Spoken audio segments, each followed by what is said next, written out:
Hi friends, I am Abhishek. Welcome to my YouTube channel the question of Shiksha. अभी जो हमारा video discussion चल रहा है वो चल रहा है क्लास 11th का जो थर्ड चैप्टर है इलेक्शंस रिप्रेजेंटेशन, उसको डिस्कस कर रहे हैं। तो फर्स्ट पार्ट की वीडियो में हमने क्या क्या डिस्कस किया था, इलेक्शन सिस्टम जो है भारत के अंदर उसको किस तरीके से चुनाव जो तंत्र है हमारे देश के अंदर, हमने उसको डिस्कस किया था। फिर हमने डिस्कस किया था किस बारे में, एफ पी टी पी के बारे में, यानी कि हमारा first past the post under system, हमने इसको समझा था। फिर हमने प्रोपोर्शनल रिप्रेजेंटेशन के बारे में समझा था। उसके बाद हमने कंपेरिजन किया था किसके बारे में, एफ पी टी पी के बारे में और पी आर के बारे में। फिर हमने जो हमारा प्रोपोर्शनल रिप्रेजेंटेशन है उसके बारे में हमने डिस्कस किया था। भारत ने क्यों अडेप्ट किया ये जो है हमारा system F P T P, उसको हमने समझा था। फिर why not P R system, और फिर हमने पूछा डिस्कस किया था why F P T P system के बारे में। फिर हमने डिस्कस किया था रिजर्वेशन, जो हमारे संविधान के अंदर जो रिजर्वेशन दिए गए हैं किससे रिलेटेड, एस टी से रिलेटेड, यानी कि शेड्यूल कास्ट और शेड्यूल ट्राइब से रिलेटेड, वो भी हमने डिस्कस किया था। आज जो हम डिस्कस करेंगे वो करेंगे universal franchise and right to consist के बारे में। फिर राइट टू कंसिस्ट इलेक्शंस के बारे में, इंडिपेंडेंट इलेक्शंस कमीशन आर्टिकल जो 324(1) है उसके बारे में। फिर हम इसमें फंक्शंस देखेंगे कि इलेक्शंस कमीशंस के क्या क्या फंक्शन होते हैं। फिर हम स्पेशल मेजोरिटी और जो जो स्पेशल मेजोरिटी है उसका मतलब समझेंगे, उसका मतलब क्या होता है स्पेशल मेजोरिटी का, और सजेशंस देखेंगे कि किस तरीके से जो मतलब जो इलेक्ट्रॉल है उसमें चेंजेस लाए जा सकते हैं या लाना चाहिए। तो ये सारे पॉइंट्स हमने फर्स्ट वीडियो में ऑलरेडी डिस्कस कर लिया था, जो हमारा वीडियो का फर्स्ट पार्ट था। तो आज जो हम डिस्कस करेंगे वो होगा हमारा वीडियो का सेकेंड पार्ट। तो सबसे पहले हम समझते हैं जो यूनिवर्सल फ्रेंचाइज एंड जो राइट कंसिस्ट है, यानी कि सार्वभौमिक मत अधिकार और जो चुनाव लड़ने का अधिकार। तो सबसे पहले हम वो समझते हैं आखिर वोटर्स होते कौन है और इलेक्शंस में कौन चुनाव लड़ते हैं। तो ये दो पॉइंट्स के तहत हम समझने की कोशिश करेंगे आज कि जो हमारा यूनिवर्सल फ्रेंचाइज है उसको कहते वो उसे मतलब कहते किसे हैं। In both this respect our constitution follow the well establish democratic practice, यानी कि हमारा जो इलेक्शन प्रोसेस है, जो हमारा चुनाव प्रक्रिया है, वो संविधान और जो वेल जो डेमोक्रेटिक यानी कि जो डेमोक्रेटिक प्रैक्टिस है उसको वेल तरीके से इस्टेब्लिश करने का काम करता है। अब बात करते हैं कि यूनिवर्स फ्रेंचाइज कहते किसे। You have already know democratic elections required that all adult citizens of the country must eligible to the vote in the election. इसी को हम कहते हैं यूनिवर्सल फ्रेंचाइज, मतलब यूनिवर्स एडल्ट फ्रेंचाइज। इसका मतलब ये होता है कि जब जैसे कि हमें पता है कि डेमोक्रेसी कंट्री में क्या है, डेमोक्रेटिक कंट्री की बात करते हैं तो इलेक्शन सबसे ज्यादा इंपॉर्टेंट पार्ट निकल करके आता है। अब इलेक्शन तो हो रहे हैं, रिप्रेजेंटेटिव भी इलेक्ट होके आ रहे हैं, लेकिन उसमें वोट किसके द्वारा दिया जाएगा वो बात करते हैं। जो वोट देते हैं यानी कि जो वोट देने जो वाले जो पर्सन होते हैं, जब वो जितने भी जो सिटीजन्स होते हैं वो एडल्ट हो जाते हैं, यानी कि वोट देने के लेवल पे आ जाते हैं, उनकी एज इस लेवल पे आ जाती है कि अब उन्हें वोट देने का जो राइट्स है वो मिल जाता है। तो उसी को कहते हैं हम एडल्ट फ्रेंचाइज, यानी कि यूनिवर्सल एडल्ट फ्रेंचाइज। जब कोई युवा या किसी भी व्यक्ति के पास वोट देने का अधिकार आ जाता है, किसी भी युवा व्यक्ति के पास जब वोट देने का अधिकार आता है तो उसे हम कहते हैं यूनिवर्सल फ्रेंचाइज। यानी कि जब युवा किस में पार्टिसिपेट करने लगता है, इलेक्शंस में पार्टिसिपेट करने लगता है, कोई भी सिटीजन, इंडिया का कोई भी सिटीजन जब इलेक्शंस में पार्टिसिपेट करने लगता है, वो जो यूथ होता है उसी को कहते हैं हम यूनिवर्सल फ्रेंचाइज। यानी कि ऑल अडल्ट, जैसे कि जो भी 18 साल का है या 18 साल से ज्यादा है तो उसके पास ये राइट्स मिल जाता है कि वो अब क्या कर सकता है, तो वोट दे सकता है, अपने पसंद के रिप्रेजेंटेटिव को चुन सकता है। तो उसी को उस जो वो जो एज होता है जब इन युवाओं के द्वारा इलेक्शंस में अपने रिप्रेजेंटेटिव को चुना जाता है तो हम उसे कहते हैं एडल्ट फ्रेंचाइज। अगर हम बात करें 1989 से पहले, कितना था वोट देने की जो एज थी, यानी कि अगर हम वोटिंग एज की बात करें तो वो कितनी थी, 21 थी। कितना था, तो 21 ईयर था। लेकिन 1989 में, जो कि हमारा कौन सा, 1989 में कॉन्स्टिट्यूशन अमेंडमेंट यानी कि 69 कॉन्स्टिट्यूशन अमेंडमेंट करके जो 21 साल था वोटिंग एज, उसको 21 साल से घटा करके कितना कर दिया गया, तो 18 साल कर दिया गया। तो आज के डेट में कोई भी एडल्ट जो 18 साल या 18 साल से ज़्यादा है, उसके पास ये अधिकार आ जाता है कि वो वोटिंग कर सकता है और अपने पसंद के रिप्रेजेंटेटिव को चुन सकता है। Adult franchise ensure that all citizens are eligible to participate in the process of selecting the representative। यानी कि जब युवाओं के द्वारा जो हमारा जो प्रोसेस है, यानी कि जो अपना जो रिप्रेजेंटेटिव चुनने का जो प्रक्रिया है, जो प्रोसेस है, जब उसमें वो पार्टिसिपेट करने लगते हैं तो उसी को बोलते हैं हम फ्रेंचाइज। और ये हम जैसे कि हम बात करते हैं वन पीपल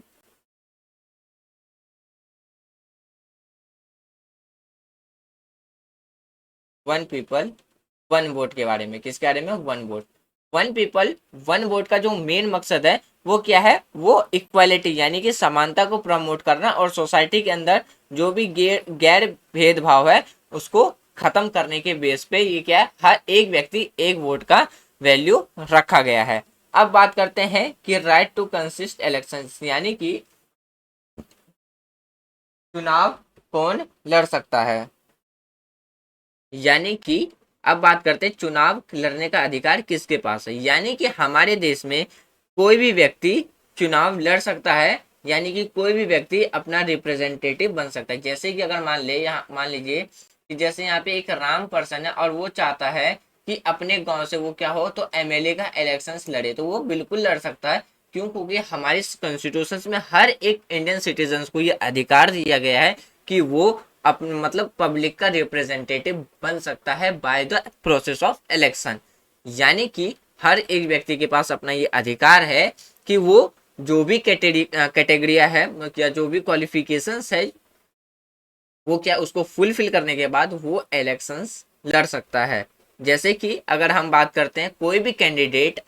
यानी कि जो भी पब्लिक का जो रिप्रेजेंटेटिव बनना चाहता है उसकी जो मिनिमम एज होनी चाहिए वो कितनी होनी चाहिए, 25 ईयर्स होनी चाहिए। और यदि हम पंचायत की बात करें, पंचायत में सरपंच बनने की एज कितनी होनी चाहिए, तो 21 ईयर्स होनी चाहिए।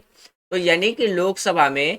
यानी कि जब हम लोकसभा या जो हमारा असेंबली होता है उसके इलेक्शंस लड़ने के लिए मिनिमम एज की रिक्वायरमेंट कितनी है, तो 25 रखी गई है। यानी कि कोई भी इंडियन सिटीजन जब 25 साल पूरा करता है या 25 साल या 25 साल से ज्यादा होता है तो उसके पास ये अधिकार आ जाता है कि वो चाहे तो इलेक्शंस में पार्टिसिपेट कर सकता है। किसमें, कि वो लोकसभा के इलेक्शंस में या जो स्टेट लेजिस्लेटिव असेंबली है उसमें भी वो क्या कर सकता है, तो चुनाव लड़ सकता है। तो पहला कंडीशन ये रखा गया है। दूसरा कंडीशन क्या रखा गया, उसके ऊपर कोई भी केस नहीं होना चाहिए और वो 2 साल से ज्यादा किसी भी जेल में मतलब उसको जेल ना हुई हो। तो इन दो कंडीशंस में क्या है, कोई भी सिटीजन इलेक्शंस में पार्टिसिपेट कर सकता और इलेक्शन लड़ सकता है। देयर आर नो, जैसे यानी कि अगर हम बात करते हैं कि जो चुनाव लड़ने के लिए किसी भी इनकम, कोई भी क्वालिफिकेशंस और कोई भी जेंडर या क्लासेस नहीं रखा गया। यानी कि हमारे देश में अगर कोई रिक्शा चलाने वाला व्यक्ति है तो वो भी इलेक्शंस में इलेक्शन लड़ सकता है, या कोई अगर मुकेश अंबानी के रैंक का जो काफी रिच पर्सन है तो वो भी इलेक्शन लड़ सकता है। चाहे वो फिर मेल हो या फीमेल हो, कोई भी हो वो इलेक्शन लड़ सकता है और उसके लिए कोई भी मिनिमम एजुकेशन नहीं रखा गया। यदि मान लीजिए कि ये एक्स पर्सन है और ये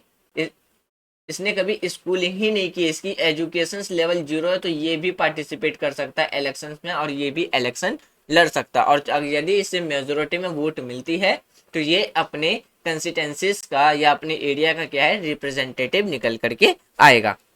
यानी कि इलेक्शंस लड़ने के लिए ना तो कोई इनकम निश्चित रखी गई है, उसकी इनकम कितनी भी हो वो मैटर नहीं करता है, क्वालिफिकेशन उसकी इतनी वो भी मायने नहीं रखता, वो किस जेंडर से है यानी कि मेल है फीमेल है या वो किस रिलीजन से है किस कास्ट से, वो सब मायने नहीं रखता। हर एक पर्सन 25 साल के बाद या 25 साल के बाद क्या है वो लड़ सकता है इलेक्शंस। बस ये है कि उसमें 2 या 2 से अधिक वर्षों के लिए वो क्या हो, जेल में ना रहा हो। यदि कोई व्यक्ति जेल में 2 साल या 2 साल से ज्यादा के लिए जेल में था तो वो इलेक्शन नहीं लड़ सकता। बस यहीं पे एक इलेक्शन नहीं लड़ा जाता, बाकी अपने जो ये दोनों जो हमारे कंडीशंस हैं उसको फुलफिल करके कोई भी इंडियन सिटीजन इलेक्शन लड़ सकता है। आर्टिकल 324 जो 1 है वो हमारे लिए किस चीज की बात करता है, तो एक इंडिपेंडेंस इलेक्शंस कमीशन के बारे में बात करता है, जिसमें हम किसके बारे में बात करेंगे, इलेक्शंस कमिश्नर के बारे में बात करेंगे। यानी कि संविधान के तहत क्या है, जो आर्टिकल 324(1) है उसके तहत जो हमारा इलेक्शंस कमीशन है वो क्या करता है, कंट्रोल करने का काम करता है इलेक्शंस कमीशन को। यानी कि जो इलेक्शंस कमीशन होता है उसका जो काम होता है वो क्या रहता है, प्रेसिडेंट, वाइस प्रेसिडेंट या लोकसभा, राज्यसभा, स्टेट लेजिस्लेटिव का इलेक्शंस कंडक्ट कराना किसका काम रहता है, तो इलेक्शंस कमीशन ऑफ इंडिया का काम रहता है। यानी कि अगर हम बात करें हमारे देश में जितने भी जो इलेक्शंस होते हैं, चाहे हम स्टेट लेजिस्लेटिव की बात करें, फिर हम लोकसभा की बात करें, फिर चाहे हम राष्ट्रपति या उपराष्ट्रपति की बात करें, तो ये इलेक्शंस किसके द्वारा कंडक्ट कराया जाता है, तो ये कंडक्ट कराया जाता है इलेक्शंस कमीशंस के द्वारा। और इलेक्शंस कमीशंस का क्या काम रहता है, वो ये प्रिपेयर, यानी कि जो भी इलेक्टोरल रोल होता है उसको तैयार करना किसका काम रहता है, तो इलेक्शंस कमीशंस का काम रहता है। अगर हम बात करते हैं इलेक्शंस कमीशन ऑफ इंडिया के बारे में, इसमें क्या होता है, एक इलेक्ट्रॉन ऑफिसर रहता है हर एक स्टेट में। यानी कि स्टेट कमीशंस की हेल्प करने के लिए जो कि स्टेट लेजिस्लेटिव असेंबली के इलेक्शंस जब कंडक्ट कराते हैं तो उनकी हेल्प के लिए हर एक स्टेट में क्या रखा गया है, चीफ इलेक्टोरल ऑफिसर्स को नियुक्त रखा गया है। अब जो तीसरा पॉइंट है, the elections commission is not responsible, यानी कि जो हमारा इलेक्शंस कमीशन रहता है वो रिस्पॉन्सिबल नहीं रहता है किसके लिए, जो लोकल बॉडी इलेक्शंस होते हैं। यानी कि लोकल बॉडी इलेक्शंस का मतलब है, लोकल बॉडी इलेक्शंस का मतलब है जैसे कि अभी हमने बात की थी पंचायत या म्यूनसिपैलिटीज, इसे हम कहते हैं लोकल, इसे हम क्या कहते हैं, लोकल इलेक्शन। तो लोकल इलेक्शंस में जो हमारा इलेक्शंस कमीशन है तो वो पार्टिसिपेट नहीं करता है। तो क्वेश्चन ये आता है कि जो हमारा इलेक्शंस कमीशन है वो किस किस इलेक्शंस में पार्टिसिपेट करता है, तो ये लोकल बॉडी को छोड़ के जितने भी इलेक्शंस होते हैं तो उसमें वो पार्टिसिपेट करता है। 1989 में क्या था, जो चुनाव आयोग था उसमें क्या था, वो एक सदस्य, उसमें सिर्फ एक ही मेंबर्स देखने को मिलते थे। लेकिन 1989 के जो जनरल इलेक्शन थे उससे पहले क्या है, जो हमारे इलेक्शंस कमीशन थे उसको एक मेंबर से बढ़ा करके क्या कर दिया गया, तो बहुत सारी यानी कि मल्टी मेंबर्स बना दिया गया, जिसमें कि एक चीफ कमिश्नर यानी कि एक चीफ इलेक्शंस कमिश्नर होगा और बाकी जो 3 या 4 जो भी ऑफिसर्स हो वो उनके अंडर में रह करके उन्हीं के लेवल पे बैठ के वो क्या करेंगे, तो काम करेंगे। तो इसीलिए क्या है, तो 1890 मतलब 1989 में जो जनरल इलेक्शन हुआ था तो उससे ठीक पहले क्या है, जो कि हमारा एक सिंगल मेंबर इलेक्शन कमीशन था उसको करके क्या कर दिया गया, तो मल्टी मेंबर्स कर दिया गया। 1993 में क्या है, इसमें 2 चुनाव आयोग को एक बार फिर से नियुक्त किया गया था और आगे से फिर से क्या कर दिया गया था, तो मल्टी मेंबर्स कर दिया गया। अब मल्टी मेंबर्स जब इलेक्शंस कमीशन जो होते हैं वो मोर एप्यूरेटेड यानी कि काफ़ी ज़्यादा क्या होते हैं, वो उपयोगी होते हैं, यानी कि अप्रोप्रिएट होते हैं और क्या करते हैं, जिसमें वो अपनी पावर को शेयर करते हैं, जिसके वजह से क्या है उसमें और एक अच्छी खासी हमें अकाउंटेबिलिटी देखने को मिलती है। चीफ इलेक्शंस कमिश्नर जो होते हैं वो क्या होता है, presides over the elections commission, यानी कि जो मुख्य चुनाव आयोग होते हैं वो चुनाव आयोग की जो अध्यक्षता करता है। यानी कि जो चुनाव इलेक्शन यानी कि जो हमारे चीफ इलेक्शन कमिश्नर है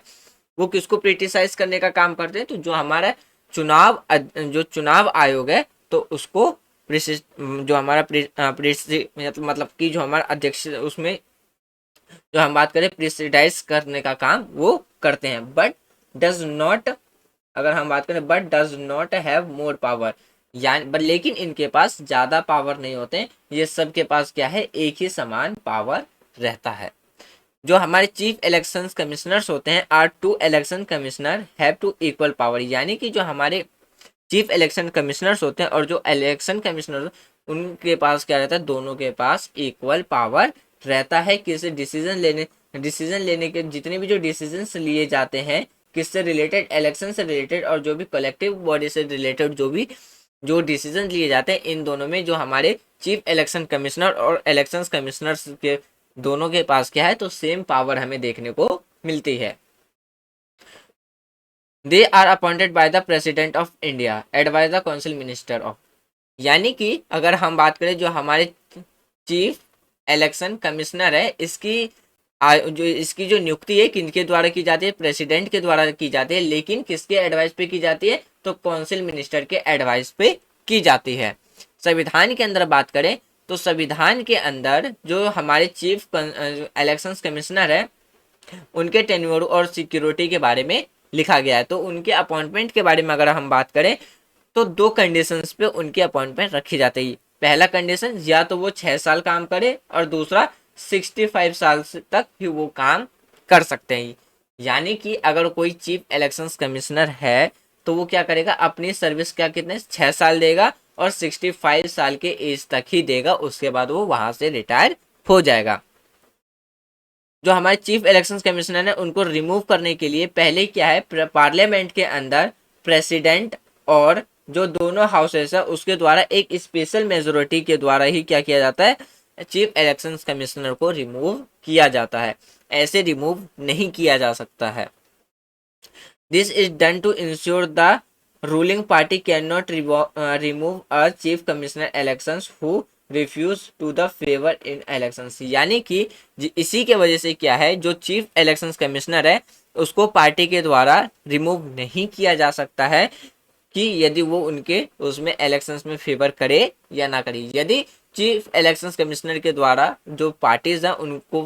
फेवर नहीं करती है तो वो उनके पास ये अधिकार नहीं है उन पार्टीज के पास कि उस जो चीफ इलेक्शन कमिश्नर है वो उनको क्या कर दे, रिमूव कर दे। क्यों? क्योंकि रिमूव करने के लिए प्रेसिडेंट और जो हमारे दोनों हाउसेस हैं लोकसभा एंड राज्यसभा, इसमें क्या है स्पेशल मेजोरिटी जो कि 3/4 मेजोरिटी से क्या है, तो उसमें रिकमेंडेशन डालना पड़ता है, यानी कि अपील रखनी पड़ती है और स्पेशल मेजोरिटी के द्वारा ही क्या किया जा सकता है, तो उसे हटाया जा सकता है। अब बात करते हैं चीफ इलेक्शन कमिश्नर का काम क्या होता है। पहला काम रहता है कि up to date voter list बना के रखना, यानी कि जैसे ही इलेक्शंस का टाइम आता है तो वो इलेक्शन शेड्यूल और जो भी वोटर लिस्ट है उसको बनाना किसका काम रहता है, तो इलेक्शन कमिश्नर का काम रहता है। इलेक्शन शेड्यूल यानी कि election schedule include the notifications of election date from which nominations can be filled, last date और filling nominations last date to security debt, last date of withdrawal, date of pulling and date of counting and declaration of result, यानी कि जो चुनाव आयोग है उसका काम क्या क्या होता है, चुनाव की तारीख फिक्स करना। यदि हमारे देश में जैसे कि 2019 में क्या है कोविड-19 पेंडेमिक आया था, यदि ऐसा कोई पेंडेमिक दोबारा आता है या ऐसी सिचुएशंस आती है जिसमें क्या है एक free and fair elections conduct नहीं कराया जा सकता, तो ऐसी कंडीशंस में क्या है इलेक्शंस के डेट को आगे बढ़ा देना, इलेक्शंस में वोटिंग की काउंटिंग कराना, रिजल्ट डिक्लेयर करना, ये किसका काम रहता है, तो ये काम रहता है हमारा फंक्शंस ऑफ इलेक्शंस कमीशंस का। यानी कि अगर हम एग्जाम जैसे कि डेट कब आगे बढ़ाई जाती है, इलेक्शंस की डेट तब आगे बढ़ा दी जाती है जैसे कि अभी हमने देखा था जो कोविड-19 जैसी जो पेंडेमिक आई थी, तो इसमें क्या है कि जिस स्टेट में जो स्टेट लेजिस्लेटिव का इलेक्शन हुआ था तो उसको क्या किया था, तो पोस्टपोन कर दिया गया था कितने सालों, यानी कि उसको अलग अलग डेट के लिए पोस्टपोन सिर्फ इसलिए कर दिया गया था कि वो जो सिचुएशंस थी उस टाइम पे क्या है free and fair elections conduct करा पाना थोड़ा मुश्किल था, और जो हमारी कोविड पेंडेमिक थी वो क्या थी तेजी से फैलती जा रही थी, तो उसको रोकने के लिए टैकल करने के लिए क्या है, तो डेट थी इलेक्शंस की वो आगे बढ़ा दी गई थी। तो ऐसे कंडीशंस में क्या है चीफ इलेक्शंस कमिश्नर या जो इलेक्शंस कमीशंस होते हैं उसके द्वारा डेट को आगे पोस्टपोन कर दिया जाता है, और जो भी वोट जो कैंडिडेट को वोट्स मिलते हैं या जो रिजल्ट आते हैं ये डिक्लेयर करना किसका काम रहता है, तो इलेक्शंस कमीशन का काम रहता है। During the entire process the elections commission has the power to take decision to ensure a free and fair polling, यानी कि इलेक्शंस के टाइम पे जो इलेक्शन कमीशन है उसके पास पावर आ जाता है कि वो इलेक्शन फ्री एंड फेयर को कंडक्ट कराने के लिए वो कोई भी डिसीजन ले सकता है। कैन पोस्टपोन टू कैंसिल, यानी कि अभी हमने थोड़ी देर पहले डिस्कस किया, यानी कि जो हमारे इलेक्शंस कमीशन होते हैं उनके पास ये पावर आ जाती है कि वो जो इलेक्शंस है उसको या तो पोस्टपोन कर सकते हैं या उसकी जो डेट है उसको क्या कर सकते हैं, कैंसिल कर सकते हैं, यदि free and fair elections conduct करा पाना पॉसिबल ना हो तो। The commission also implement a model code of conduct to the parties and candidates, यानी कि जो मॉडल कोड ऑफ कंडक्ट है वो किसके द्वारा लगाया जाता है, तो ये इलेक्शंस कमीशन के द्वारा ही इम्प्लीमेंट किया जाता है किसी भी पार्टीज के ऊपर या किसी भी कैंडिडेट के ऊपर। इट कैन ऑर्डर और repoll is a specific consistency, यानी कि यह एक विशिष्ट निर्वाचन क्षेत्र में क्या है, पूर्व मतदान का आदेश दे सकते हैं। It can also order a recount of votes when it feels that a counting process has not been a fully fair and just, यानी कि जो इलेक्शंस कमीशन होते हैं उनके द्वारा जो वोटिंग की काउंटिंग की जाती है तो उसको दोबारा से काउंट करने के लिए कहा जा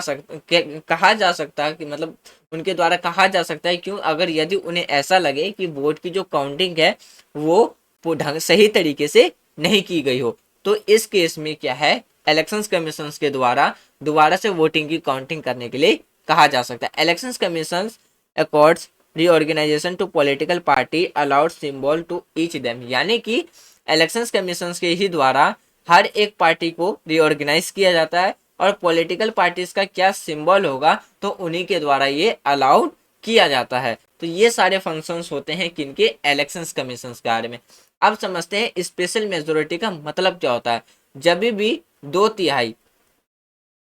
का मतलब होता है 75% से ज्यादा किसी को वोट मिल जाता है तो उसे हम कहते हैं स्पेशल मेजोरिटी, यानी कि उसे हम क्या कह देते हैं उस टाइम, स्पेशल मेजोरिटी। और सिंपल मेजोरिटी का मतलब होता है जिसमें कि मात्र 33% से कम में भी अगर वोट मिल जाती है और तो उसे हम क्या कहते हैं, सिंपल मेजोरिटी। एग्जाम्पल के तौर पे अगर हम बात करें तो अभी हमने थोड़ी देर पहले डिस्कस किया था कि जो चीफ इलेक्शन कमिश्नर है उसको रिमूव करने के लिए क्या है, दोनों हाउसेस में विथ रिकमेंडेशंस ऑफ प्रेसिडेंट, तो उसमें क्या है, एक मतलब स्पेशल मेजोरिटी में क्या चाहिए, तो वोट चाहिए, तभी वहां पे इलेक्शंस कमीशन को रिमूव किया जा सकता है। तो स्पेशल मेजोरिटी का मतलब होता है 75% या उससे ज्यादा और सिंपल मेजोरिटी का मतलब होता है 33% या 33% से कम।